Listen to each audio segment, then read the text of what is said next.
It's all about placement and the sensitivity of the trap. But I'm going to show you a few things now. So with that, put it about rat height, and the rat will look at that and it won't even know that it's a trap. This here is a pile of poo. Can you actually see that from down there? A nice big pile of poo, right? So I'm going to give these rats a nice little surprise when they come and have a poo down here.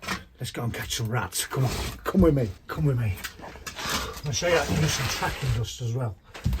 Oh, this is tight in here, mate. This is tight in here. Oh, look what I found here, though. There's a little bit of chewing on there. I don't think you can pick that up, but you can see all them scratch marks. Now, the rats have been sliding up there, look. See, they've been going up here, up these tiles, and then they've been going there, and there's a nice clear patch up there, look. But what they're also doing, mate, is this here is a pile of poo. Can you actually see that from down there? A nice big pile of poo. Right, so I'm going to give these rats a nice little surprise when they come and have a poo down here.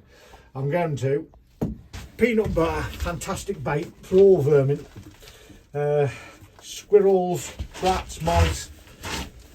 Now, in here, there's a theory that there could be field mice as well. So we certainly don't want to be using any poison. The great thing about these blue bar rat traps is they're so sensitive that they'll even catch field mice. So they'll definitely catch rats, but they'll even catch field mice as well. Best way to bait them up, you've got a little well on the front there. Let's have a little dob of peanut butter and then squeeze that into the well. Peanut butter, it's got such a strong oily smell to it. I absolutely love it. I usually put some on the treadle as well, on the plate around it, just to get the fragrance out there.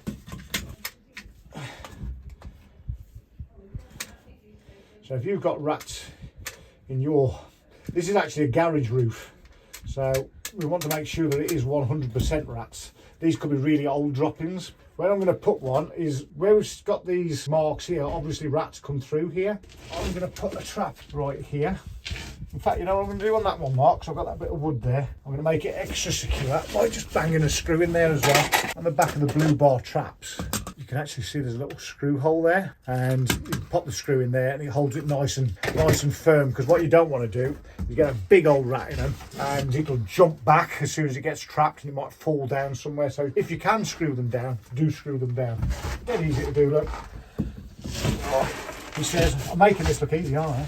So there's the screw hole, a nice bit of wood. Because the firmer the trap is as well, the more secure ratty will feel. Okay, and then setting it, boom, done. Right, and the next one I'm going to put over here, right where these poos are. Bless it, it's going to be a surprise, isn't it? Put this one. You know what else I'm going to use? Tracking dust. You can get this off our store as well. Obviously you can get the black cat rat traps off there, but we're going to put some tracking dust round as well. You don't need a lot of this. You're going to start having Pest Interceptors peanut butter at some point soon, isn't it? Maybe. It might be something to do. Pest Interceptors licorice also. Who knows? Who knows? We could have our own food range at this rate. There we go. So that's right. Oh, a big lump came out there. I'll do the same around this. Because sometimes they might be so trap shy that you might think there's been no rats near the traps, but with the tracking dust, you'll know, because you'll see the footprints. You'll be able to see this just under a normal torch. I mean, you can see that probably from there, can't you, Mark? If you want to go really crazy, you can get a UV lamp. We don't do them yet, but you can get them. I'm sure we will be doing them in years to come. And if so, there'll be an advert right here and right now. About there, I think, or there. Right, let's get down that end now. Oh, that was a bit more room for me down there. Look at this here. So sometimes you don't even need the tracking dust, because you can see where their dirty bodies have been. Look, see there? That's what we call smear marks. And then they're coming across here, more smear marks, look, off their greasy fur. And then it even comes up over here. Can you see that there? Look, Mark. So that's where the rats climb up there, and their fat belly, greasy belly goes there. But if I just grab that camera off as well, let me go down here. So they come across there. One of the ways up is that way up there. And also look in there, see how that's all trodden down? You might see that in your loft. Now, where it goes, nobody knows. And if you want a t-shirt saying that, we've definitely got one of those for sale. I'm going to put some tracking dust down there, and I'll put some here. There's a bit of a breeze coming through here, which is one of the downsides of the tracking dust, but I'm going to put a blob there, I'm going to put a blob here, and I'm going to put some traps. You can see where they've been chewing on there, look. See where the rats have been chewing on that edge. So if I pass you that back, Mark, I'm going to show them a little trick as well. So I'm going to just put some of this tracking dust down first. I'm going to put a little bit there, and then I'm going to put a little bit on there. Like I say, it's a bit breezy up here, so I'm not going to put much tracking dust here. We'll see. I'll put a little bit here as well.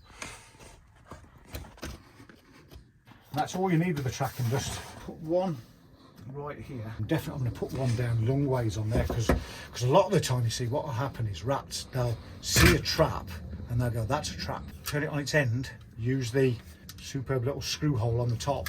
We'll suspend that like that, put it about rat height, and the rat will look at that and he won't even know that it's a trap. Oh, I'm getting too old for this, Mark. Right, so I've got 2 traps into the well. Smear some on the plate as well, like I said. Okay, that's all working lovely. This one, screw through. In fact, you know what I might do? I might put these so they're both on their ends like that. Maybe that high. Put the camera maybe right here and hopefully it'll catch both of these as they're working. Don't forget to bake them up. Don't forget to set them as well. That's a favourite, isn't it? Come back and you think, why haven't you forgotten me? So again, push it into the well, around the paddle. Because you want to give them something, you know, get their courage up, get them feeling brave. And then again, screw in the hole, look like that. Decent drill driver, and it's a bit caggy-handed, but. And then to set, 1, 2, we've got another 2 lofts to do yet. Rick, you can see the joys of tracking dust here, look. So that there, that's a tail mark. And then you come across here, that's going back down to where that's where we put the other trap. And then look at it on this board here, look, all these footprints. But look as I go over this way, look. Steady Eddie. And you can see again, these are what we call tail swipes. So there's one that's going all the way around there, look. Tail swipe that's been dragged through. And you can see it gets more and more as it goes down this way. And they're travelling like crazy along this beam here. Look at this down here. Look at this beam going down this wall all the way along there. You can see all those footprints all the way along. So I'm going to get some traps on that, and that's where you should put your traps. You can see the tail marks, look, there's a big tail mark going across there. So wherever the tracks are, that's where you want to put your blue bar, pest interceptors, rat traps. Right, so we've got a lot of people say to you as well, oh, don't use new traps, use old traps and blah, blah, blah, or use clean traps and all that. It doesn't really matter. It's all about placement and the sensitivity of the trap. But I'm going to show you a few things now. So we've got some ones that have done a million jobs, look, probably killed an awful lot of rats. Then we've got 2 brand new blue bar rat traps, okay? So we'll see what we get on them next week, but it wouldn't surprise me if we catch them as many in the new ones as we do in the old ones that stink of rats and field mice and stuff. It's, these ones though, what I'm going to do, I've got some licorice as well. So rats love licorice. I'm going to put some licorice in there, give it a good push into that little bait hole. Snug as a bug in a rug, innit? Yeah, and I'm going to put that one in there as well. Give it a push. You can see it nicely stuck in there.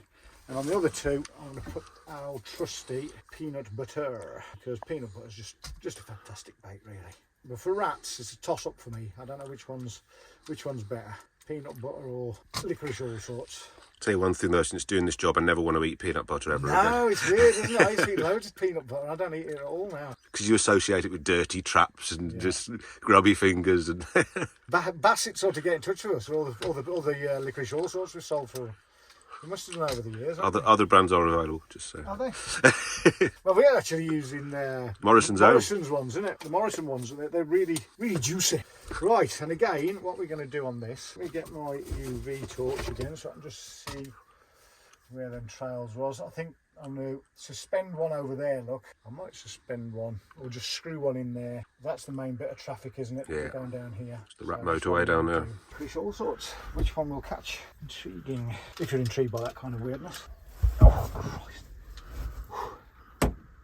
It's getting warm in these lofts already, mate. That's for certain. See how high up that's going to be? But you think about it, rat on its hind legs. It's not too high at all, is it? That's one. And set. And then I want to get a licorice one. Licorice, older than new. This is an old one. Maybe we'll put this. Well, I could actually do this one against the wall as well. I think a screw will go into that. Lovely. And now I'm going to put these two, as we can see there's a line going across there. I think the biggest line is going across this back, this here, isn't it? Decisions, Mark.